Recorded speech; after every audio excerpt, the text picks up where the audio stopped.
बादशाह शहरयार अपने ज़माने का सबसे ताकतवर हुक्मरान था। उसकी सल्तनत इतनी फैली हुई थी कि सूरज एक सिरे से उगता तो दूसरे सिरे पर डूब जाता। ऊंचे किले, चौड़ी सड़कें, भरे हुए खजाने और हजारों सिपाहियों की मौजूदगी के बावजूद उसके दिल के किसी कोने में एक अजीब सी बेचैनी हमेशा जिंदा रहती थी। यह बेचैनी दुश्मनों का खौफ नहीं थी, बल्कि अपनों की सच्चाई का शक था। वह अक्सर सोने से पहले शीशे के झरोखे के पास खड़ा होकर शहर को देखा करता।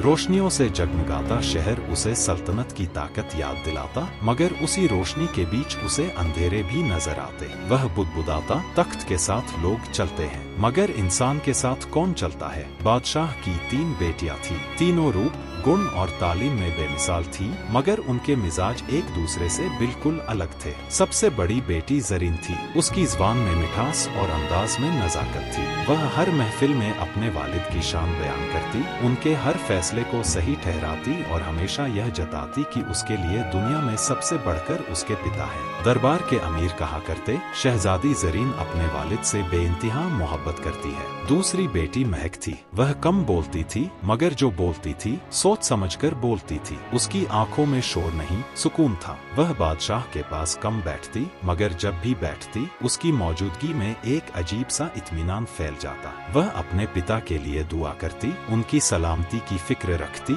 मगर दिखावे से कोसों दूर रहती। तीसरी और सबसे छोटी बेटी नूर थी। उम्र में छोटी होने के बावजूद उसकी सोच गहरी थी। उसकी आंखें सवाल करती थीं और दिल सच से जुड़ा रहता था। वह सच बोलने से नहीं डरती थी, चाहे सच सुनने वाला नाराज ही क्यों न हो जाए। इसी वजह से दरबार के कई लोग उससे कतराते थे। एक रात बादशाह शहरयार देर तक सो नहीं सका। उसने ख्वाब में देखा कि उसका तख्त खाली पड़ा है, ताज जमीन पर गिरा हुआ है और वही लोग जो आज सलाम ठोंकते हैं मुंह फेर कर गुजर रहे हैं। वह घबरा कर उठा, माथे पर पसीना था। उसने गहरी सांस ली और खुद से कहा, मुझे जानना होगा मेरे अपने कौन हैं। अगली सुबह दरबार सजा। सोने चांदी से जड़े सिंहासन पर बैठा बादशाह कुछ ज्यादा ही गंभीर लग रहा था। वजीरों और अमीरों ने यह बात फौरन महसूस कर ली। बादशाह ने हाथ उठाकर इशारा किया और दरबार में खामोशी छा गई। उसने कहा, आज मैं अपनी बेटियों से एक सवाल पूछना चाहता हूँ। तीनों शहजादियाँ आगे आईं। ज़रीन पूरे भरोसे के साथ मुस्कुरा रही थी,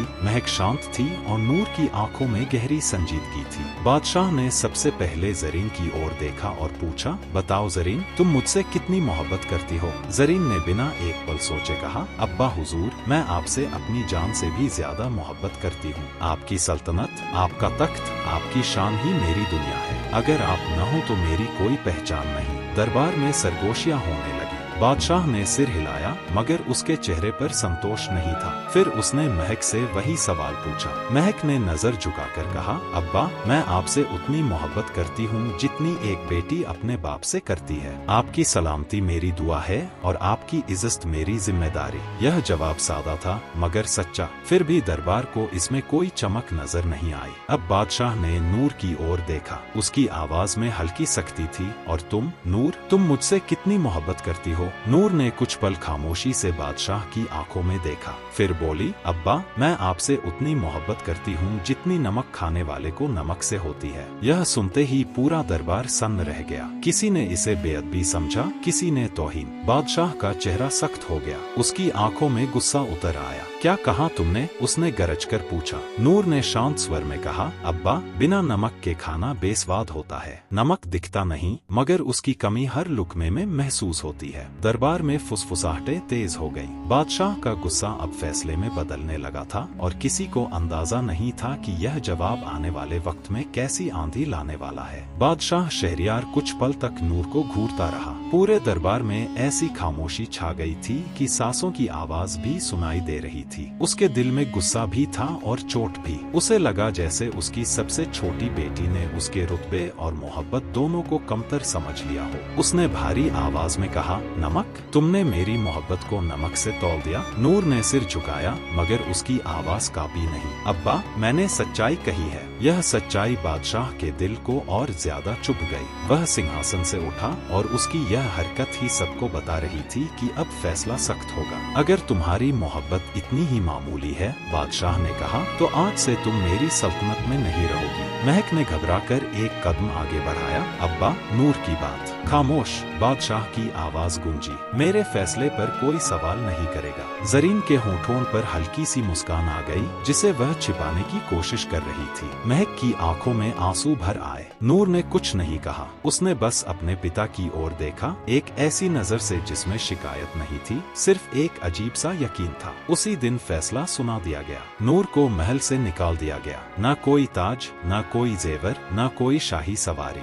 बस कुछ कपड़े और अल्लाह का नाम। जब नूर महल के दरवाजे से बाहर निकली तो उसने पीछे मुड़कर ऊंची दीवारों को देखा। वह दीवारें जिनके अंदर वह पली बड़ी थी आज उससे बेगानी हो चुकी थी, मगर उसके दिल में कोई नफरत नहीं थी, बस सब्र था। दिन गुजरते गए। महल में जरीन और महक ही रह गई। जरीन अब पहले से ज्यादा बादशाह के करीब रहने लगी। वह हर बात पर कहती, अब्बा मैं हूं ना, मैं आपकी हर जरूरत का ख्याल रखूंगी। उसकी बातों में मिठास थी मगर उसकी आंखों में कहीं न कहीं लालच भी पल रहा था। महक अब भी वही थी। वह बादशाह की खामोशी समझती थी मगर उसका दिल हर वक्त नूर के लिए धड़कता था। वह चुपके से दुआ करती कि अल्लाह उसकी छोटी बहन को महफूज रखे। कुछ महीनों बाद सल्तनत में अकाल पड़ा। अनाज महंगा हो गया, बाजार सूने होने लगे। बादशाह के खजाने भरे थे मगर लोगों के दिलों में डर भर गया था। जरीन ने सलाह दी, अब्बा खजाना बचाकर रखना चाहिए, मुश्किल वक्त में दौलत ही काम आती है। महक ने धीरे से कहा, मगर भूखे लोगों का पेट भराना भी बादशाह की जिम्मेदारी होती है। बादशाह ने जरीन की बात मानी। अनाज महंगा ही रहा, लोग बद्दुआएं देने लगे मगर दरबार तक उनकी आवाज नहीं पहुंचती थी। उधर नूर शहर से दूर एक छोटे से गांव में पहुंच चुकी थी। वहां एक बूढ़ी औरत रहती थी जिसने नूर को अपने पास रख लिया। नूर ने मेहनत करना शुरू कर दिया, कभी खेत में कभी चूल्हे पर। उसकी उंगलियां छिल जाती मगर चेहरे पर शिकवा नहीं आता। गांव के लोग उसकी सादगी और सच्चाई से मुतासिर होने लगे। वह कम बोलती थी मगर जब बोलती थी दिल को छू जाती थी। लोग कहते, इस लड़की में कोई बात है। एक दिन गांव के सरदार के घर दावत थी। खाने में तरह तरह के पकवान बने। नूर को भी बुलाया गया। जब उसने पहला लुकमा मुंह में रखा तो ठिठक गई। खाना बेस्वाद था। उसने धीरे से पूछा, इसमें नमक डाला गया है? बूढ़ी औरत ने हैरानी से कहा, अरे नहीं बेटी, नमक तो खत्म हो गया था। नूर ने चुपचाप खाना छोड़ दिया। उसकी आंखों में वही पुराना यकीन चमक उठा। उधर महल में बादशाह शहरियार की तबीयत बिगड़ने लगी। हकीम आए, दवाएं दी गई मगर आराम नहीं मिला। जरीन हर वक्त पास रहती मगर उसकी फिक्र ज्यादातर तख्त को लेकर थी। महक दिन रात पिता की सेवा करती मगर उसकी आंखों में एक सवाल था, क्या नूर आज जिंदा भी है? एक रात बादशाह ने खाना मंगवाया। पकवान शानदार थे मगर जैसे ही उसने कौर उठाया उसका चेहरा बिगड़ गया। यह खाना, इसका जायका? उसने कहा। खादिम घबरा गए। हुजूर, सब कुछ बेहतरीन है। बादशाह ने गुस्से से थाली दूर कर दी। इसमें नमक नहीं है। दरबार में अफरातफरी मच गई। रसोइये को बुलाया गया। उसने कांपती आवाज में कहा, हुजूर, नमक के गोदाम खाली हो चुके हैं। किसी ने ध्यान नहीं दिया। बादशाह वहीं बैठा रह गया। अचानक उसके ज़हन में एक आवाज गूंजी, बिना नमक के खाना बेस्वाद होता है। उसका दिल जोर से धड़कने लगा। पहली बार उसे नूर के शब्दों का मतलब महसूस हुआ और उसी पल उसे एहसास हुआ कि असली इम्तिहान अभी पूरा नहीं हुआ है। बादशाह शहरियार उस रात देर तक जागता रहा। थाली में रखा खाना ठंडा हो चुका था मगर उसके ज़हन में एक आग जल रही थी। नमक,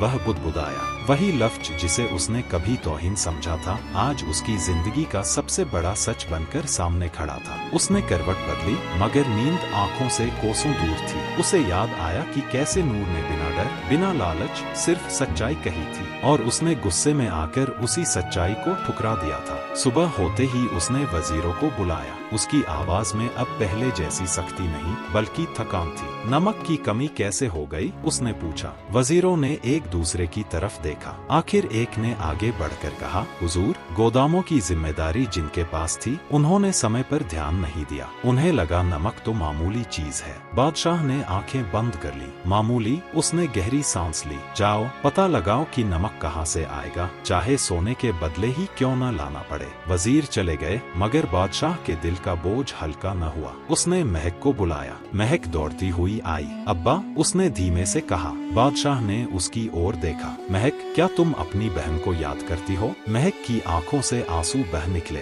हर दिन अब्बा, हर नमाज में। बादशाह की आवाज भर्रा गई। अगर वह आज यहाँ होती तो शायद हालात कुछ और होते। महक ने साहस करके कहा, अब्बा, नूर ने कभी बुरा नहीं नहीं चाहा, उसने सिर्फ सच कहा था। बादशाह ने कुछ नहीं कहा, मगर उसकी चुप्पी ही उसकी हार का इकरार थी। उधर गांव में नूर की जिंदगी सादगी से चल रही थी। वह सुबह खेतों में काम करती, दोपहर को बूढ़ी औरत के साथ रोटियां पकाती और शाम को बच्चों को पढ़ाती। लोग उससे सलाह लेने लगे थे। किसी के घर झगड़ा होता तो नूर की बात से सुलह हो जाती, किसी का दिल भारी होता तो उसकी खामोशी सुकून दे देती। एक दिन सल्तनत से आए सिपाही गांव में पहुंचे। उनके घोड़े, उनके हथियार, सब कुछ लोगों के लिए डर का सबब था। गांव वाले सहम गए। सरदार ने आगे बढ़कर पूछा, क्या बात है? सिपाही ने कहा, हमें नूर नाम की लड़की की तलाश है। लोगों ने नूर की ओर देखा। वह आगे बढ़ी। मैं नूर हूँ। सिपाही झुके। बादशाह शहरियार आपको महल बुला रहे हैं। गांव में सन्नाटा छा गया। बूढ़ी औरत ने नूर का हाथ पकड़ लिया।